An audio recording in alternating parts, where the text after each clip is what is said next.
My name is Kiran. Actually, I just want to tell that they tell us not to use purse, like just now you said purse and everything of leather. Why don't the government take serious steps in like closing these advertisements, which are encouraging like foreign and other things to, like tell them that yes, your brand is good. So people start buying this, using especially leather boots and everything. So why don't the government take some special like some care or something so that even the youngsters don't get influenced by that? And even like, I think you understand. I understand the question. See, because of globalization, and because the government earns money from this, they cannot stop. The government, like money is not everything. When you come for this, like there are I think many ministers are there who are taking care of this forest and everything. So when it comes to forest, even the animals are there in that. So they should take care of this also. Right, but as I told you, that deforestation does not fall under animal rights.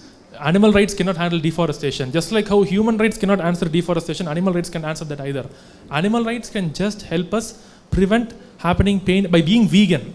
We are reducing pain and suffering to farmed animals and other animals used for testing and other stuff like horse riding, all of that.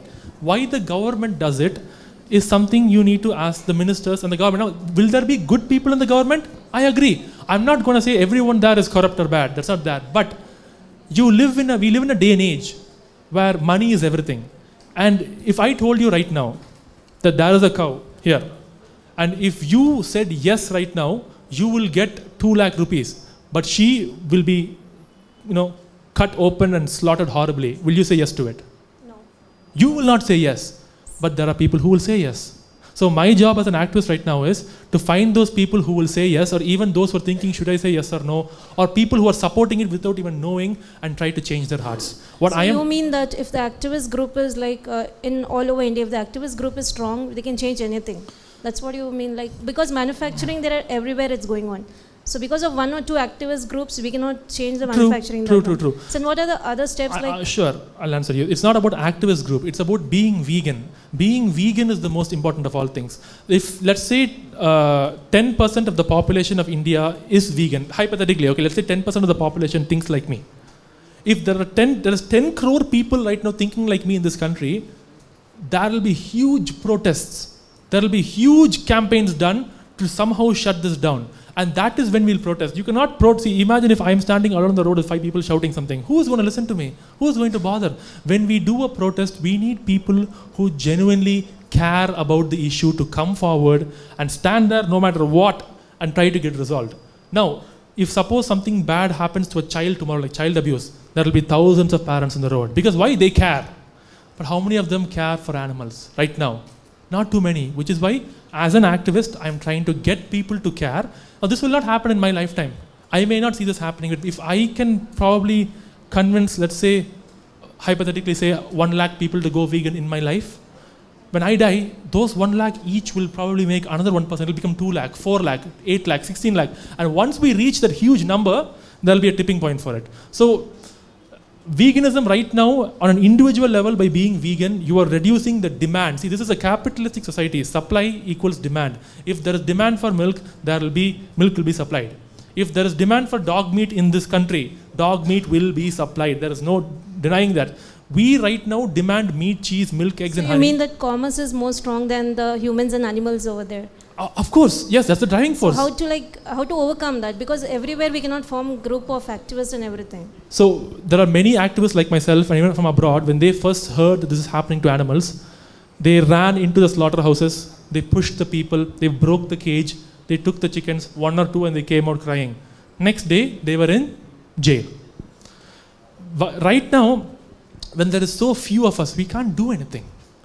Think of it, like, okay, imagine this way. When it comes to civil rights movements like women's rights, women to get the right to vote had to struggle for how many years? Constantly protest and go through so many problems. But why? Because many activists came forward and told, no, women deserve education. Women deserve the right to vote. We too deserve our fundamental rights. And that happened only when people took the issue seriously and spoke up. Only people who believe in something can do that. Right now, most of us don't even know what veganism is. I'm telling you, until I came into this classroom, how many of you knew what veganism really was? Hardly anyone. So it's important that if you can be an activist tomorrow, that's great. But before you become an activist, the single most important thing that I request of every single person in this room to do, if you genuinely want to stop what you saw on screen today, be a vegan. That is the single most important thing you have to do. First, because I'll tell you one thing, You say you want to change the world, but you're not even willing to change what you eat for breakfast. How is that fair? How will you change the world? How will someone who's not even willing to change what they eat for morning coffee change the world? First, be the change you want to see in this world. Gandhi's statement. Do that. First, change. And if you feel you can give lectures like me, give lectures like me. Or you can write an article in the newspaper. Do whatever you can. These animals are suffering horribly. They are suffering. I'll tell you one thing. What you saw on screen today is nothing. I have another video with me right now. I won't show it to you if you don't want to see it. It will bring you to tears and break you down of what they do to these animals, the way they abuse them. Imagine having green chili stuffed in your eyes. Imagine someone's forcing you to get on a lorry and you're not cooperating. They will take a glass piece and literally shove it in the backside of the animal, the cow and buffalo.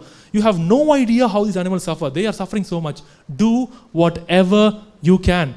That is, you're an activist today, be an activist. I don't have a guidebook on that. But I have a guidebook on being vegan, and I want everyone to be vegan. That's the least you can do. Being an activist is the next step. The least you can do is not be a part of that. Well, thank you, sir. You're welcome.